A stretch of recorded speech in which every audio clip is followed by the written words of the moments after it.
படம் Oscar award தலைவா வேற லெவலு. மக்களுக்கு எல்லாருக்கும் ஒரு நல்ல மெசேஜ் கொடுத்திருக்காரு. விட்டு கோலிவுட் பாலிவுட் எல்லாம் விட்டு தெரிச்சு வாழணும். சூரியனுக்கு செல்ல முடியாது, நட்சத்திரத்தை எட முடியாது, என் தலைவனை வெல்ல முடியாது, அதக்கவே முடியாது என் தலைவனை. படம் எல்லாம் மக்களுக்கு ஒரு பாடம். எல்ஐசி ஐடி என் தலைவன் தான் வெயிட். ராமாயணத்தை மகாபாரதி மொழிபெயர்த்த மாதிரி என் தலைவனோட படம். இது படம் இல்ல பக்தி பாடம். ஆஸ்கார் அவார்டு குடுறா, ஆஸ்கார் அவார்டு குடுறா, ஜம்ப் ஜம்ப் ஆஸ்கார் அவார்டு குடுறா. ஹாய் ஃப்ரெண்ட்ஸ், தைரியம் படம் ரிலீஸாக யூடியூப்பில் வெட்டி நடை போட்டிகிட்டு இருக்குன்னு சொல்லிட்டு நம்ம எம்ஜி ராஜவேல் அவரே கன்ஃபார்ம் பண்ணி வீடியோ போட்டிருக்காரு. இன்ஸ்டாகிராமில் அவர் கொடுக்குற அப்டேட்லாம் வச்சு ஆடியன்ஸை வெயிட் பண்ணி ஒரு பயங்கரமாக ஒரு குக் பண்ணிட்டு நமக்கு நல்ல ஒரு சமையலை கொடுத்துருக்காரு mister MG Rajavel, Mamsapuram super star Rajavel. படம் பார்த்தவங்க எல்லாருக்குமே தெரிஞ்சிருக்கும் படம் எப்படி இருக்குன்ட்டு. படம் பார்க்காதவங்க தயவுசெய்து பாருங்க ஃப்ரெண்ட்ஸ். இது படம் இல்லை பக்தி பாடம். ஒரு மாஸ்டர் பீஸ் அவர் இறக்கியிருக்காரு. இந்த வீடியோ வந்து பார்த்தீங்கன்னா தைரியம் படத்தை பற்றி தான் இப்போ நம்ம பேச போகிறோம். இந்த வீடியோ வந்து நல்லா ஒரு ஃபன் ஃப்ளெஜ்டாக இருக்கும்னு நினைக்கிறேன், பார்ப்போம். ஸோ ஃபர்ஸ்ட் ஆஃப் ஆல் பார்த்தீங்கன்னா இந்த படத்தோட ஹீரோ, டைரக்டர், ப்ரொடியூசர் எல்லாமே பார்த்தீங்கன்னா நம்ம ஆள் வந்து எம்ஜி ராஜவேல் தான். அப்புறம் மெயினான வந்து நம்ம வில்லன் தினேஷ் ஃபேன்ஸ் அசம்பிளியர் எல்லாருமே வந்து பீட் பண்ணுற அளவுக்கு அவர் ஒரு மாசான வில்லனாக இருந்தார். எம்ஜிஆர்னு பேர் வச்சவங்க எல்லாருமே நல்ல கருத்து சொல்லுவாங்க போல். இந்த எம்ஜிஆர் படத்துலையும் நல்ல கருத்து இருந்தது. நம்ம தலைவன் மம்சாபுரம் நாயகன் எம்ஜிஆர் படத்துலையும் நல்ல ஒரு கருத்து இருக்குது நண்பர்களே. இது படம் இல்லை பக்தி பாடம். கதை பார்த்தீங்கன்னா ரொம்ப ஒரு சிம்பிளான கதை தான். பட் அதை வந்து மம்சாபுரம் நாயகன் எம்ஜிஆர் ஸ்டைலில் அவர் பண்ணியிருக்காரு. அதே மாதிரி படத்தில் பார்த்தீங்கன்னா நல்ல நல்ல கருத்துக்கள்லாம் அவர் சொல்லியிருக்காரு நண்பர்களே. இது படம் இல்லை பக்தி பாடம். கல் குடிச்சா சூடு தனியும் அப்படின்ற ஒரு மேட்டர்லாம் அவர் பேசியிருப்பாரு. இது எல்லாமே உண்மைதான்.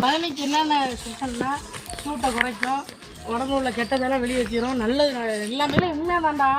இப்போ கல்லடப்பை தான் இருக்கும், இதுக்கு குடிச்சாங்கன்னா போதும் அவ்வளோ இது கிளியர் ஆகும் நம்மளுக்கு.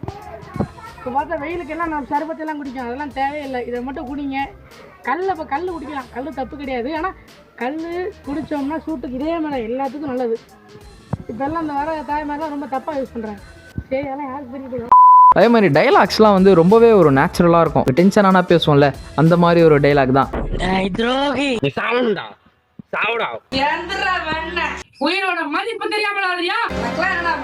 இதெல்லாம் படத்தோட பாசிட்டிவ் சைடு. நெகட்டிவ் சைடு பார்த்தீங்கன்னா எனக்கு ஒரு சில நெகட்டிவ்லாம் இருக்குது. ஃபஸ்ட்டு பாயிண்ட் என்னன்னு கேட்டிங்கன்னா கேமரா ஆங்கிள். ஒரு சில மாஸ்டர் பீஸாக வர வேண்டிய ஃப்ரேம்ஸ் எல்லாம் கேமராமேன் வந்து சொதப்பிட்டாரு. மெயினாக என்ன சீன் பார்த்தீங்கன்னா அந்த 2 பேர் ஃபேஸ் ஆஃப் பண்ணுற சீனு பாகுபலி மாதிரி இருக்கும். அந்த சீனில் வந்து ராஜவேல் மறைஞ்சிருவார், தினேஷ் மட்டும் பயங்கரமாக தெரிஞ்சிருவார். அதே மாதிரி இன்னொன்று என்னன்னு கேட்டிங்கன்னா கேமராவில் சிரிக்கிறது. கேமராமேனு எமோஷ்னலாக சீனெல்லாம் சிரிக்கிறாரு.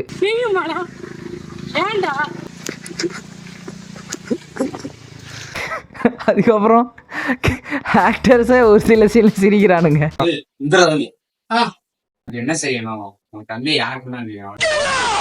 கதையோட மெயினான விஷயமே என்னன்னு கேட்டிங்கன்னா ஃப்ரெண்ட்ஷிப் தான். கடைசியில் ஒரு டைலாக் சொல்லுவார் பாருங்க, மனிதனின் வாழ்க்கை ஒரு வட்டம், அதில் நாம தான் போன திட்டம், அந்த திட்டத்துக்கு கிடைக்கிறதா நமக்கு கிடைச்ச பெரிய பட்டம். ஆஸ்காரை தூக்கி கால்ல மெரிப்பான் தலைவன்.